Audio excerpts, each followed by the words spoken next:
यह तो तय है कि जेडीयू में अब आरसीपी का कोई जगह नहीं। अरे आरसीपी टैक्स के नाम से प्रचलित है।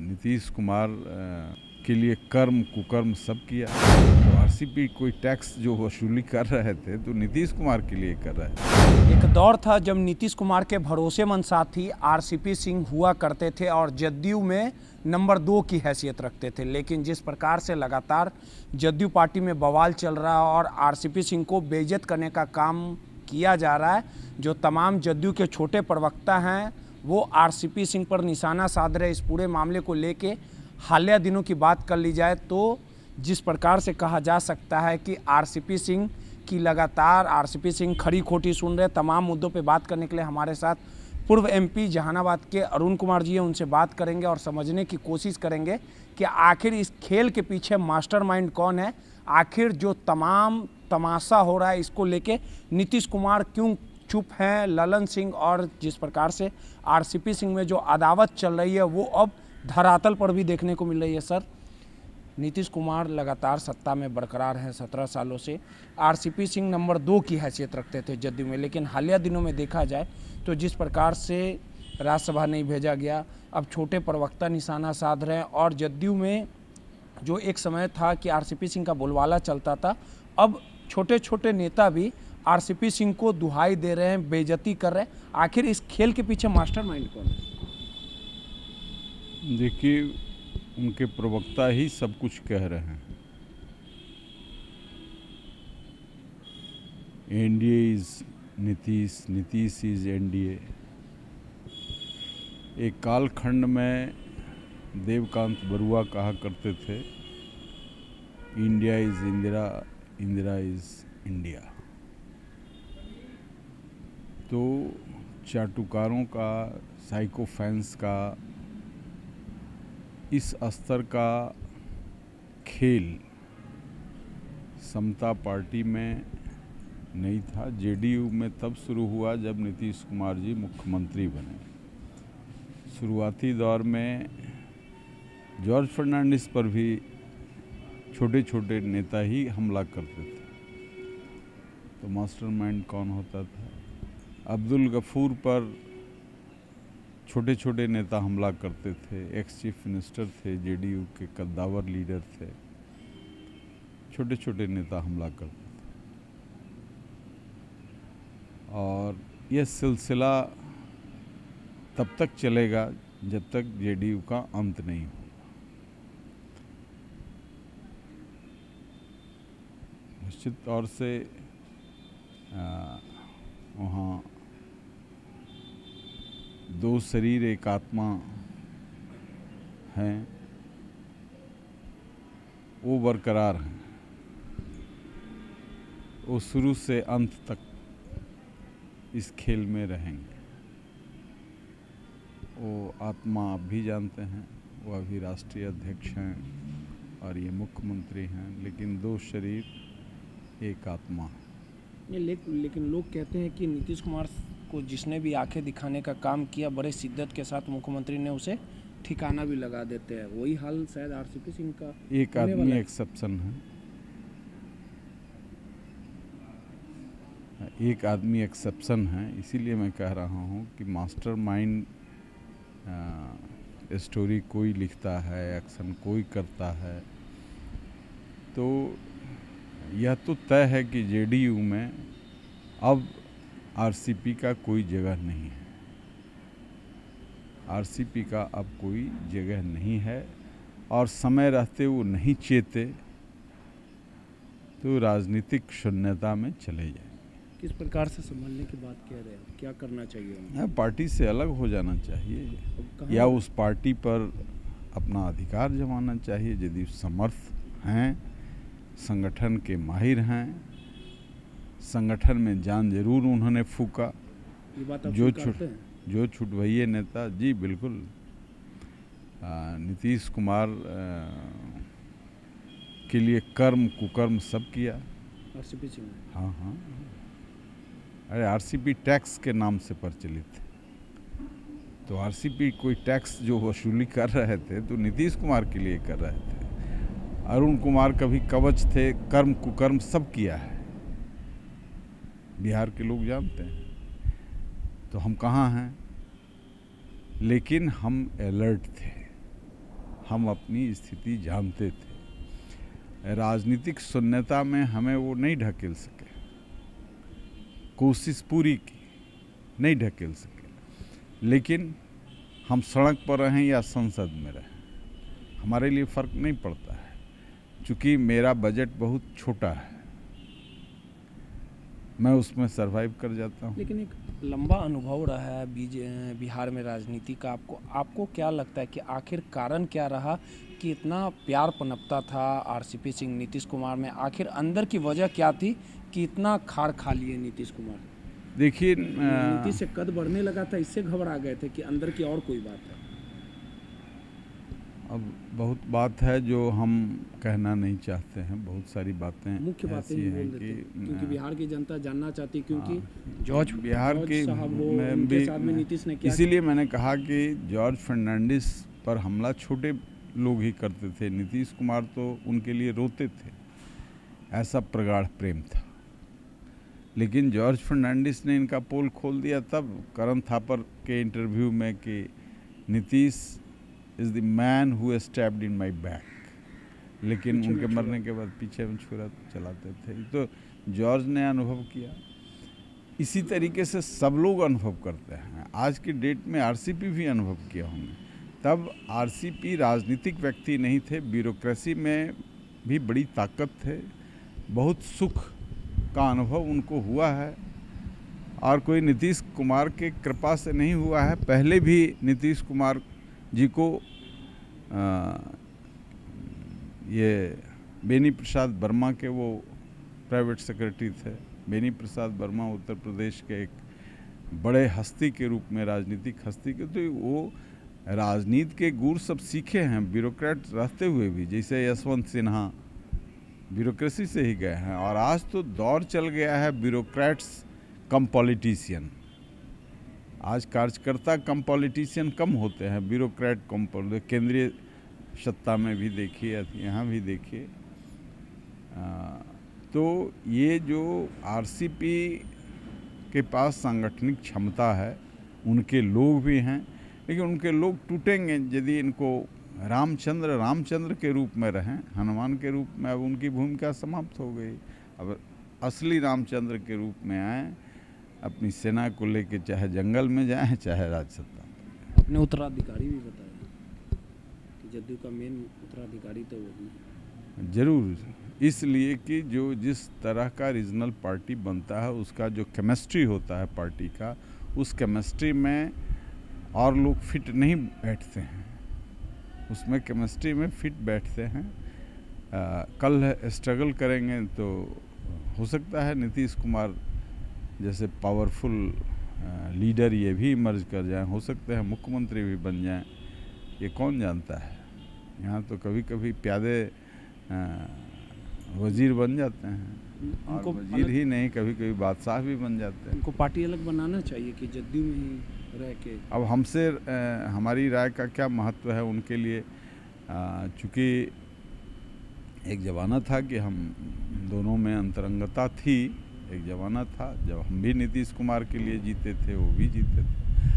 अभी थोड़ी सिंपैथी हमको इसलिए हो रही है कि उस आदमी में सांगठनिक क्षमता है, वो ज़मीन पर उतर करके पार्टी को खड़ा किए थे। हालांकि हमारे विरोधी के रूप में थे वो। हम मैं विरोधी इसलिए मानता था कि वो नीतीश कुमार की छाया थे, और नीतीश कुमार राज्य को बर्बाद कर रहे थे, और सारा कुकर्म आरसीपी से करवा रहे थे। नीतीश कुमार के लिए ना वो कर रहे थे, जितना वो भजन सुन रहे थे, कीर्तन सुन रहे थे, हमला सह रहे थे, वो नीतीश कुमार के वजह से सुने थे। तो नीतीश कुमार तो महात्मा बुद्ध हैं, वो दिखते महात्मा बुद्ध जैसे हैं लेकिन हैं नहीं, दिखते गांधी जैसे हैं नहीं, दिखते बनना चाहते हैं महात्मा फुले हो ही नहीं सकते हैं। तो जो रेप्लिकेशन, उसमें कुछ बेसिक गुण भी चाहिए, वो नहीं है। ये तिकड़म में माहिर उसके कलाकार हैं, और 17 वर्ष कम नहीं होता है। 5 वर्ष जॉर्ज फर्नांडिस की कृपा से, अटल आडवाणी की कृपा से सत्ता में बन रहे। बाद के दिनों में क्या लाचारी नरेंद्र मोदी की है, नहीं, मैं नहीं जानता। आपने देखा होगा कि नरेंद्र मोदी जी प्रधानमंत्री बने थे तो लगा कि कोरोना है नरेंद्र मोदी के हाथ में, ऐसे हाथ खींच लिए थे चीफ मिनिस्टर्स बैठक में। वो कभी कभी तस्वीर आप भी देखे होइएगा। और अभी योगी जी के ओथ सिरोमनी में जब गए तो मोदी जी ने बड़ा उदारता से उनका हाथ पकड़ लिया, नहीं तो ठेहुना के नीचे हाथ तो गया ही था, पैर पकड़ने में कोई दिक्कत नहीं थी। जो हाथ छुआने में दिक्कत था वो पैर पकड़ने में कोई दिक्कत नहीं। तो नीतीश कुमार जी इस कला में माहिर हैं, कभी पैर पकड़ते हैं, कभी गर्दन पकड़ते हैं। एक चीज़ और है सर, आखिरी सवाल है, चिराग पासवान जी के आप साथ हैं, बिहार में चुनाव भी कुछ सालों में हो ही जाएगा, लोकसभा का विधानसभा का भी चुनाव है, लगातार युवाएं जो हैं वो तत्पर दिख रहे हैं, चिराग पासवान भी एक बड़ा चेहरा है और ऊपर से आपका सपोर्ट कहीं ना कहीं और वो मजबूती के साथ, दमखम के साथ लगातार चुनाव मैदान में भी उतरेंगे। तो आरसीपी सिंह भी अपने आप को मुख्यमंत्री का भी चेहरा मानते हैं, कितना अंतर रहेगा, एक साथ आएंगे, क्या कुछ राजनीतियाँ बदलेगी, चिराग कितना कमाल कर पाएंगे? देखिए, राजनीति में अपनी अपनी ताकत लोग आजमाते हैं। लोजपा में एक 50 साल का भविष्य लेकर के चिराग पासवान यहाँ खड़े हैं। आज युवाओं में ही नहीं, बुजुर्गों में भी, सभी जाति में, धर्म में चिराग पासवान की एक्सेप्टेबिलिटी है, इसलिए कि पढ़े लिखे हैं, विजनरी हैं और ऐसे सवाल पर सड़क पर उतरे हैं सत्ता को छोड़ करके। तो निश्चित तौर से जो बिहार की बदहाली है, बिहार जो संकट में है, उस परिस्थिति में वो इन्हीं सवालों को मैंने खड़ा किया था, पहले भी खड़ा किया था।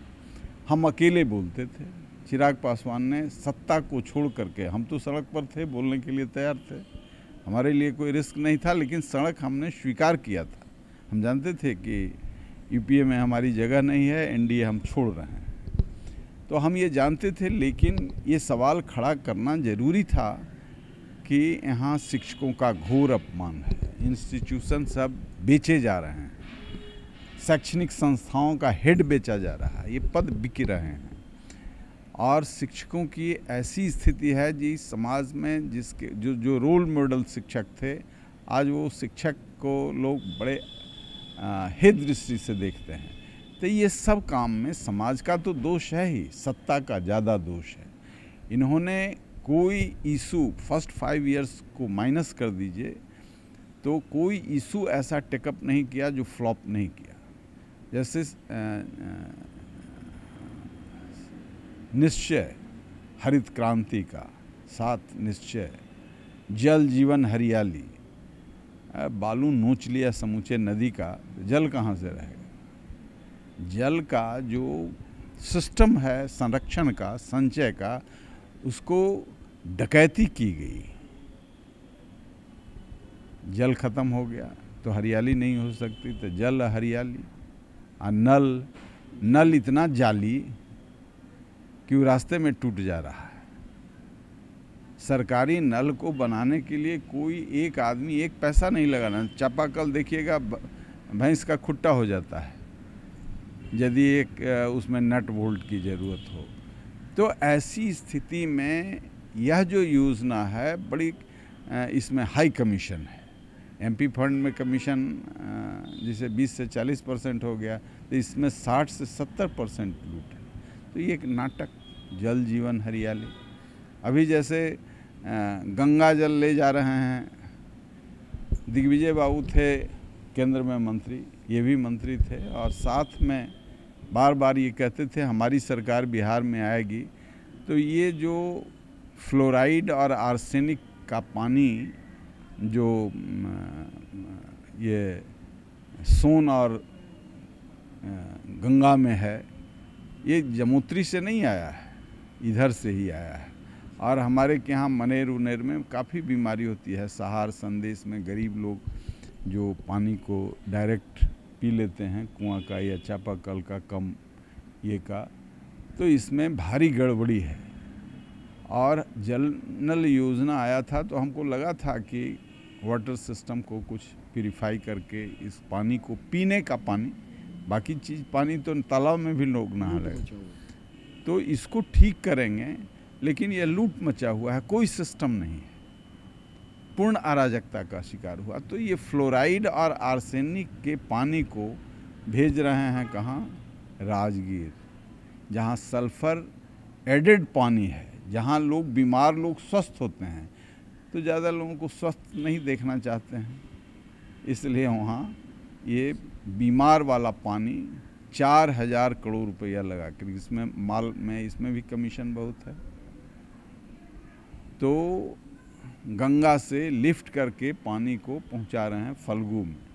फल्गु अंतर सलीला नदी थी, सारा बालू नोच लिया, खा गया, डकैती किया। बालू का ऐसा एक नेक्सस पैदा हुआ कि लूट हुआ बिहार, और क्राइम का ग्राफ भी उससे बढ़ा। दारू और बालू सरकार ने इस तरह से लुटवाया कि उसका कोई रेशनिंग नहीं, कोई सिस्टम नहीं। जहाँ 3 फीट बालू निकालना है वहाँ 30 फीट 40 फीट बड़े बड़े मशीनों को लगा करके मैनुअली उसको निकालना है। लेकिन आपने किसी नदी में देखा होगा जहाँ बालू निकल रहा है तो, और सरकार के आँख के सामने हो रहा है, आप ड्रोन इसमें लगाएं, क्या ड्रोन लगाएंगे भाई? ये तो ठीक है कि मैनुअली निकालना है, इसमें इतने बड़े बड़े मशीन लगे हुए हैं। सर एक मामला है, एसटीटी अभ्यर्थी जो है, मैं इसको कंक्लूड कर लूँ तो ये जो इसका मैं विरोध कर रहा था शुरू से। प्रेम कुमार जी भी इस पर भाषण करते थे बहुत कि धरातल पे चीजें नहीं दिखी आप, लेकिन पूरी अराजकता, और जहाँ जहरीला पानी है उसको लिफ्ट करने का क्या मतलब है? तो ये सब हुआ है, ऐसी अराजकता है। और इस अराजकता से तो ये सब, इस पूर्ण अराजकता में चिराग पासवान को मैं विजनरी मानता हूँ, और रिस्क लेकर के बिहार के हित में, गांव खेत खलिहान के हित में, नौजवान के हित में, शिक्षक डॉक्टर के हित में एक वातावरण निर्माण का बुनियादी आवश्यकता के लिए संघर्ष किया है। अब तो 50 साल बिहार आगे गया है अराजकता में, तो उसको ट्रैक पर लाने में कोई विजनरी आदमी की ज़रूरत है। और इसीलिए मैं चिराग पासवान के साथ खड़ा हूँ कि मैं अंतिम सांस लेते लेते कहीं देख लूँ कि कोई अराजकता समाप्त है या ऐसे ही चल। देखिए, सीधे तौर पे सांसद अरुण कुमार जी थे, इन्होंने सीधे तौर पे कहा कि जिस प्रकार से आरसीपी सिंह मामला चल रहा है और लगातार नीतीश कुमार तिरकमबाज है, और ये तमाम चीज़ों के पीछे मास्टरमाइंड नीतीश कुमार ही है, और उन्हीं के इशारों पे सब कुछ हो रहा है, और बिहार लगातार पिछड़ते जा रहा है। और इसके लिए अगर कोई जिम्मेवार है तो बिहार के मुख्यमंत्री नीतीश कुमार। रोहित नटराज, पटना।